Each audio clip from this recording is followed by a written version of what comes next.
Hello guys, my name is Anna and I'm a Ukrainian, and I have decided I will vlog daily from my country Ukraine since the start of this awful war with Russia. And in my daily videos I try to update you on the important real-life situations in my country Ukraine, and of course I'm always glad to answer your questions and to clarify some facts from our history, culture, background, or whatever interests you.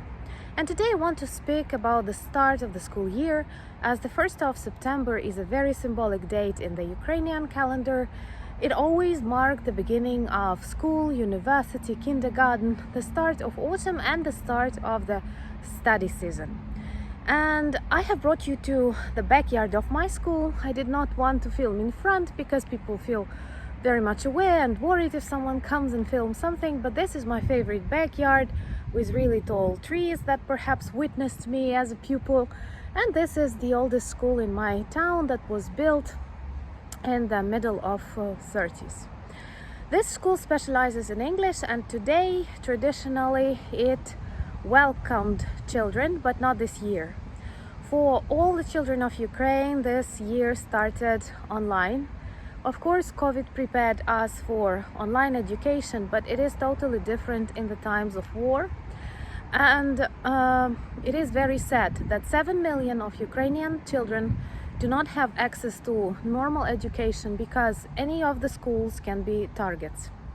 Perhaps today I will leave a link to one online project that I have come across recently when I was looking for schools and the way Russian war influenced schools.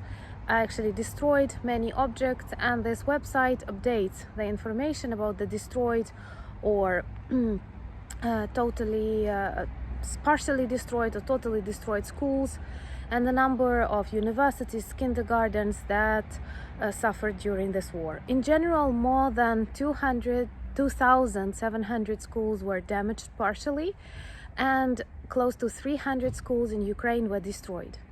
So whenever you hear Russian propaganda speaking that they are looking for, I don't know, Ukrainian military objects, you have to look at the statistics and you will see that many schools, educational, cultural, educational institutions were destroyed by Russian orcs. Once again, I'm not afraid to say this word because even if this war is totally unjust, but they don't follow any military international rules, that's why they don't have any excuse.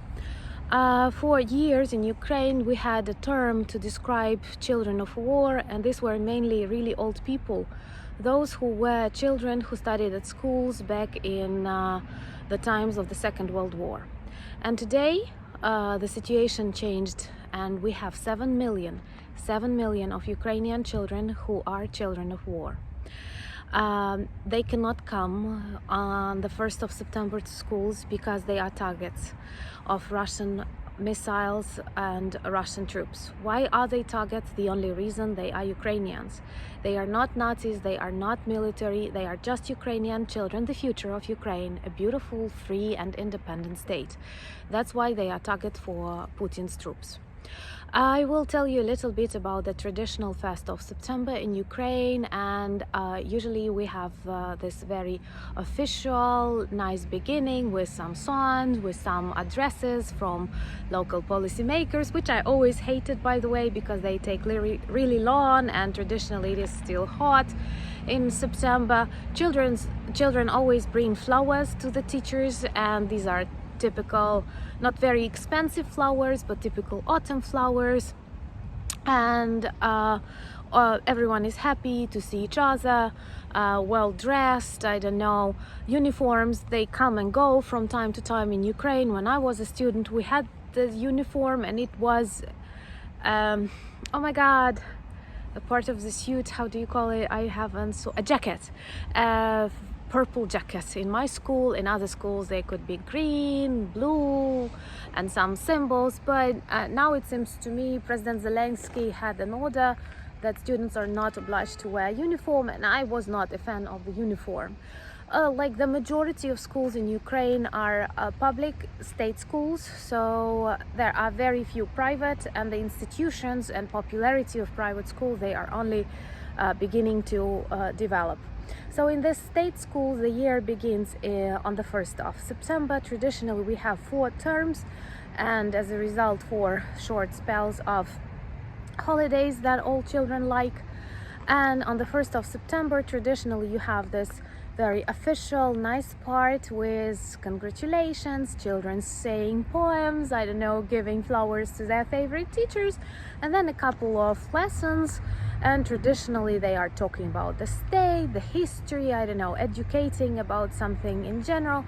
But now Ukrainians are not allowed to continue normal living. To tell you the truth, my region is considered semi-safe, and not many missile attacks. I don't report you about that, luckily, but at the same time, many people left the region because they want their children to study normally, and they are now refugees in Poland, in Slovakia, or other countries that help us a lot, and we are very much grateful for that. And one of the reasons why many of these people do not return back to Ukraine, because they want their children to study. They want their children to build social bonds, to sit at the desks, I don't know, to eat at school canteens, and not to have this need to escape in case of an air raid alarm. I will confess that, for example, my school, the one that is at the back of me, it does not have a bomb shelter. And in case of an alarm, children will have to go out of the school and they will have to go to the closest bombing shelter, that is a theater, like 100 meters away. Imagine 7, 8-year-old children, how difficult it is to organize them for an excursion and how difficult it is to evacuate them quickly. And even if the region is safe, more or less safe, you cannot ignore air raids, and that's why the choice is for online education. Also, as I know, in the majority of regions, they plan to make shifts, like not 2 shifts, as in Ukraine we often have 2 shifts. 1 shift, early morning shift for younger children, and elder, it depends, but anyway, 2 shifts at schools. And now they plan to have 4 shifts, very short shifts, so that all children can come to school, communicate with each other, see teachers, but at the same time the school is not overcrowded and it's easier to organize evacuation. The same goes to the university. Maybe the first course and the masters will continue education offline and the rest will study online. So whenever you think that things are going closer to normal in many regions of Ukraine, or when I film some beautiful locations, I don't know, lakes or drinking coffee, we have to understand that there are so many abnormal things happening. Please forgive the wind. I have to hide somewhere between the trees maybe. And it is so bad that so many normal things are impossible for us right now. And so many generations of Ukrainians suffer because of Putin's regime and Russian troops here. And school is an example of that. I feel really sorry for my students who had 2 years of COVID and did not have a possibility to study normal, to develop this important social contacts, and as a result many of them went to work, and they are not fans of university education because offline it's always different. And of course there are subjects that go well online, but we lack communication. And here for school children it is totally different, and especially for those really young. And I don't know, how do you feel as a parent, or how do you feel as a child when you realize that you cannot continue your education just because Russians want to erase your country, because every school in Ukraine is a target. Don't forget about that when Russia starts to manipulate with gas prices, petrol prices. Think about Ukrainian children who cannot just come and sit at the desks. I know how many children hate going to school, but I also feel that so many Ukrainian children dream to return back to schools. In safe regions, in more or less semi-safe regions, they are not allowed because of air raids and dangers, because anything can be a target. And in hot zones, war zones, many children lost their schools. They were destroyed. They were blown up by Russian orcs.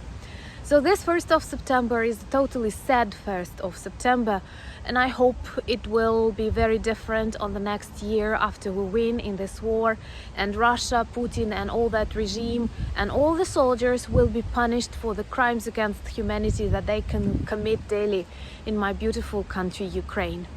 Thank you once again for watching me. If you like my videos, please like and subscribe to the channel, because the larger it grows, the more people will learn about the everyday situation in my country, Ukraine, and it is very important as this war continues. Thank you for buying me coffees, becoming my patrons, and also once again I invite you to our question and answer live session that is planned for this Saturday. You can check it in my channel on the community tab. Thank you once again, and for those of you who start the school year, may it be peaceful and bring you lots of wisdom and inspiration. Slava Ukraini!